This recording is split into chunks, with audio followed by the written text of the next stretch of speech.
So this is going to be an excerpt from a longer video I'm making about the CNC retrofit, or the retrofit of my CNC router here. The only reason I'm making this is because when I did my first retrofit, the electronics were just overwhelming. It actually, excuse me, it actually almost stopped me from doing it in the first place. I couldn't find anything really that kind of walked me through step by step to give me the confidence I need to be able to do it myself. So I figured, I guess I'll do it. This is my third machine that I've done. And let me just state up front, I am not an electrician. And if you are an electrician, it's probably obvious to you. So I'll probably do some things that may be considered wrong, and I'll probably do some things that may even be considered a little dangerous. But this is what worked for me. And when I'm done, the machine will work, and I'll walk all the way from the plug to actually making the machine move.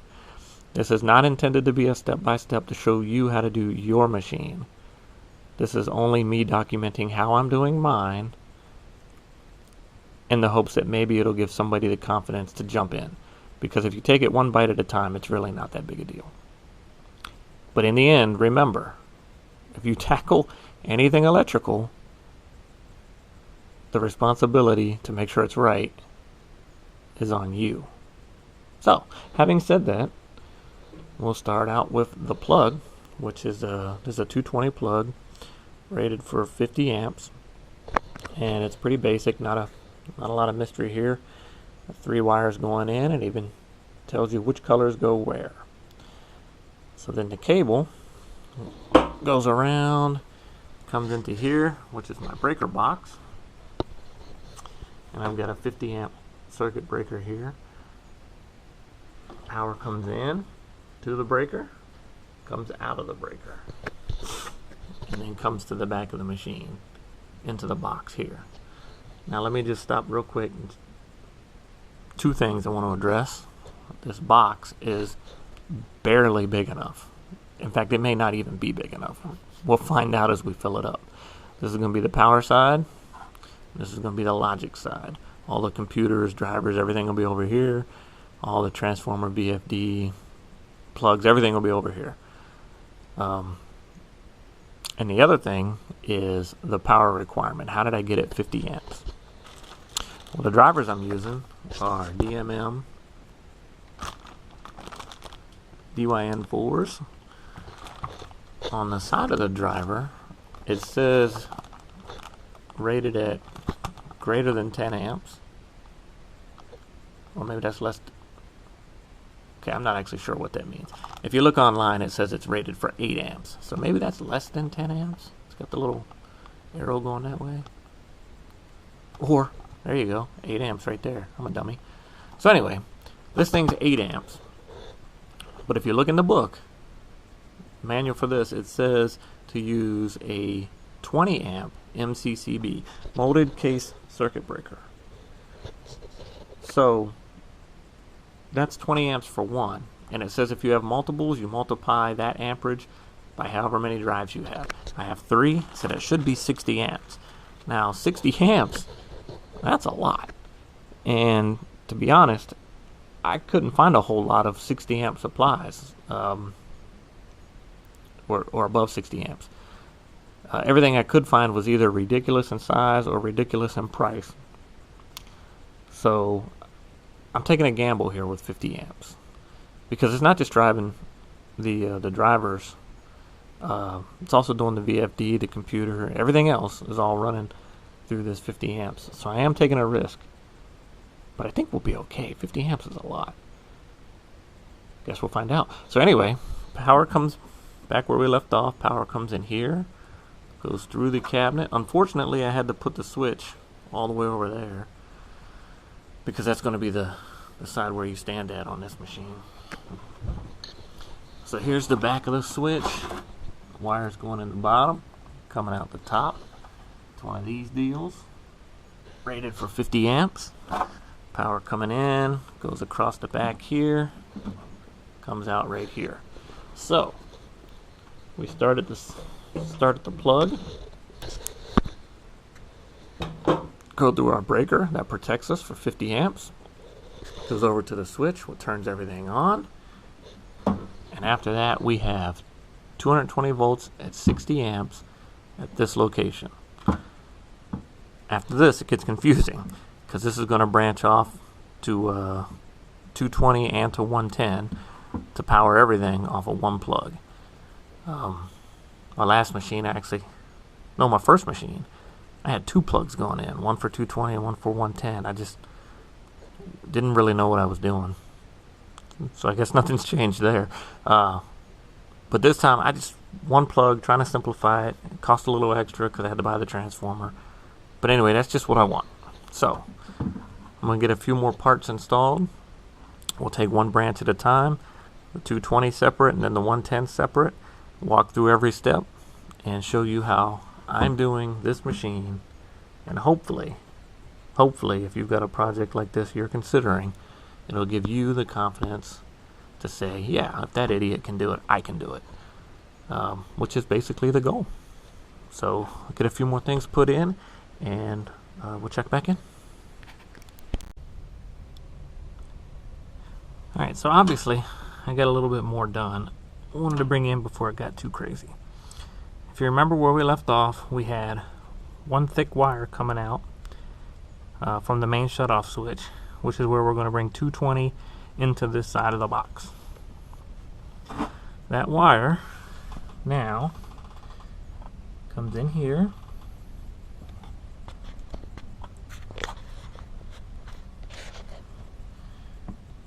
That wire now is hooked to the bottom of this contactor, and it's got 2 wires coming off of it.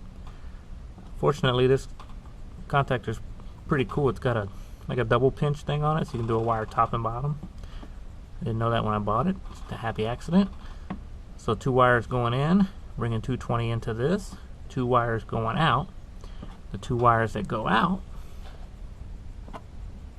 go to this side of the transformer, which is the high side. This is my transformer. You get one, it'll be different, I'm sure. But I had to follow the instructions with the jumpers and all that stuff. Also, with the 2 wires coming in, 2 more wires going out. And they go into the bottom of this breaker. So, once again, 220 coming in and out, in and out, and then in here. Okay. So back to the transformer. 220 going in, 110 coming out, 110 coming out, goes to this power bar. Now I've got 110 for the whole cabinet. Anything I need can be plugged in here. 2 things are plugged in. One is just a fan, no big deal. And this is an on-off switch for the contactor. Okay. I'm trying to do this in a way that could make as much sense as possible. So this contactor has a 120 volt coil in it, which means it uses 120 volts to turn the thing on and off. You can get it in different voltages. I got this power supply for the breakout board, and then I've got 110 and 220. I didn't want to have another power supply just for a contactor, so I got 110. So 110 coming out of here goes to the other side to a simple toggle switch. Toggle switch comes back here. When the toggle switch is on, power goes through, completes the circuit, pushes the contactor in. Now the 220 coming in here can flow out the top of here, which I don't have yet. So right now this 220 stops right here. So did the transformer, did the contactor. The breaker is for the VFD. Just wanted to add a little, I could have got away without it. Just wanted to add a little extra protection. So 220 goes in the bottom of the breaker, comes out the top of the breaker, and goes into the proper place on the bottom of the VFD. Also, if you'll notice, the VFD has motor wires connected to it. So, as it stands right now, we got 110 here, ready to plug in anything I need to plug in. And we've got 220 coming out of here, which is switchable by a toggle switch. And this is going to control the what are these things called? Oh, motor drivers. Stupid. This is going to control the drivers. So if there's an error or something, maybe one of the drivers faults out, I can just flip the toggle switch, break the contact for the breaker, and turn it back on, and it'll reset. I don't have to shut down the entire box because maybe I did something goofy and got a fault. So anyway, one bite at a time, and it looks like a lot. It's not that big a deal. Got myself a common ground here as well. One bite at a time, and you can work your way there. So, let me show you this while I'm at it. Flip our main breaker, which I just happen to have the on-off switch on, the big rotating one. So 110 juice is flowing. I had that off because I was in here messing around. Got the 220 flowing to the VFD. So the next thing is to get the 220 from here over to the drives, which each one needs its own line back to a one of these things, terminal block or something.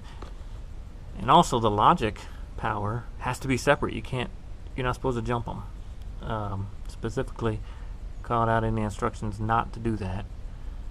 Yes, I'm sure there's a reason. And also the logic side has to be fused. So I got a little fuse block here, 1 amp fuses.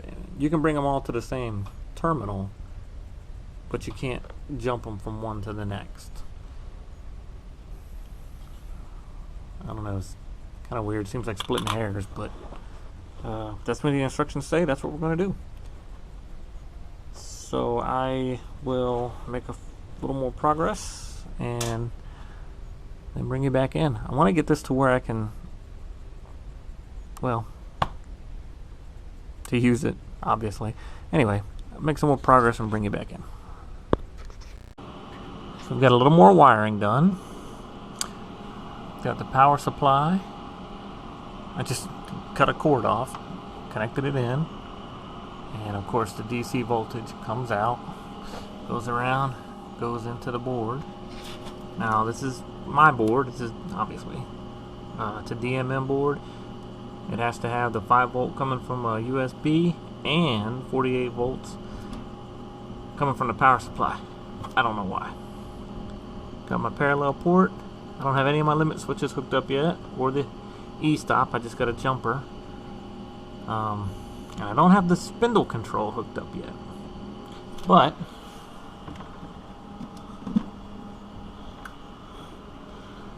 the spindle does work.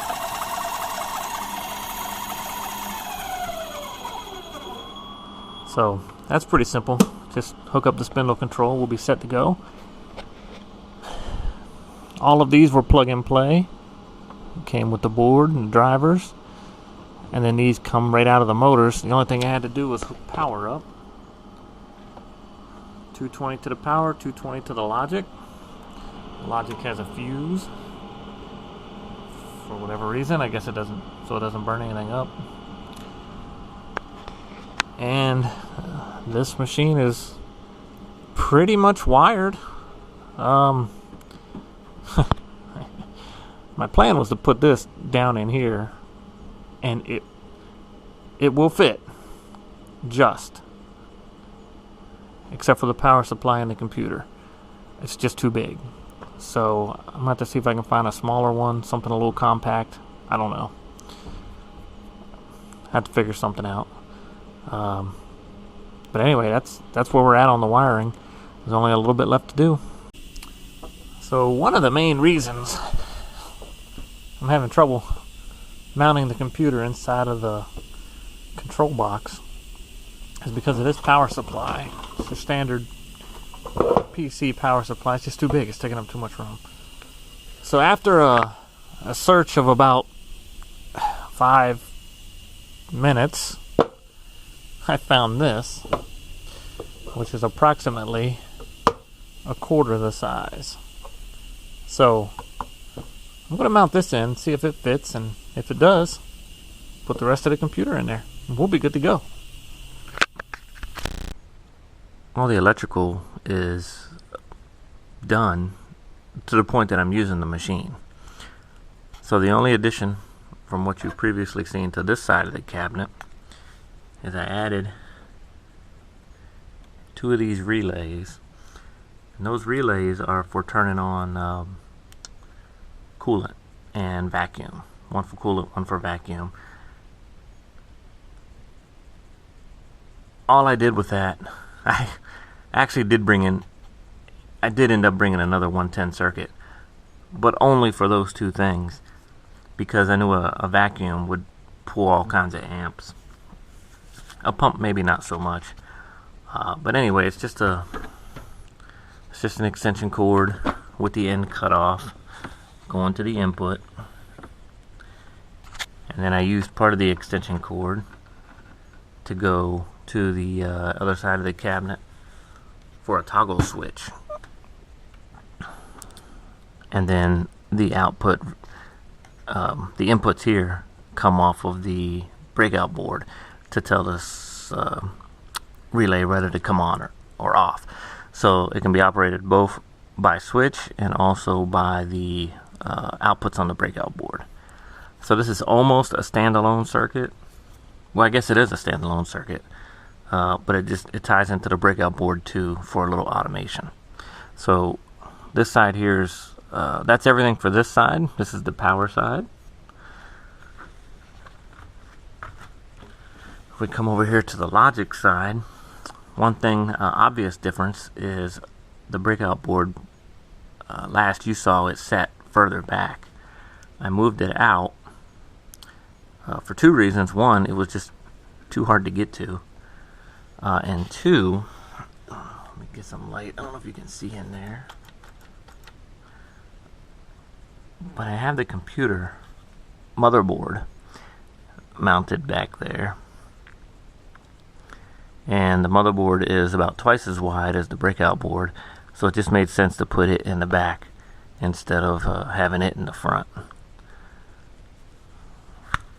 That right there is the hard drive for the computer, and the power supply, you're not going to be able to see it, but it's stuffed in the very back there. So actually did get everything in here. I know it's a mess, but if everything works right, you never need to come in here, so it's not going to be that big a deal, hopefully. If I didn't need this parallel port, I probably want to with a small, like a compact desk top unit, like a Intel Nook or something. That would have saved me a lot of trouble there. Or if I had used maybe I think a smooth stepper can go from a USB to a parallel, but I didn't think of it at the time, so we didn't go that way. So that's it. If someone were to open this up and show me the insides and say you can do this, I'd say no, that is a wiring nightmare. I don't think I could.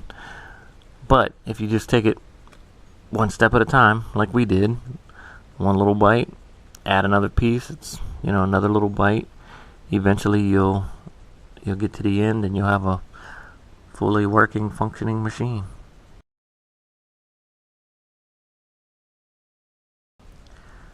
But anyway, like I said, not meant to be a tutorial, more just frame of reference. If you need a little confidence to tell you that you can do a project like this, hopefully I helped. After all, if I can do it, if I can do it, anyone can do it. I guess that's pretty much it. Thanks for watching.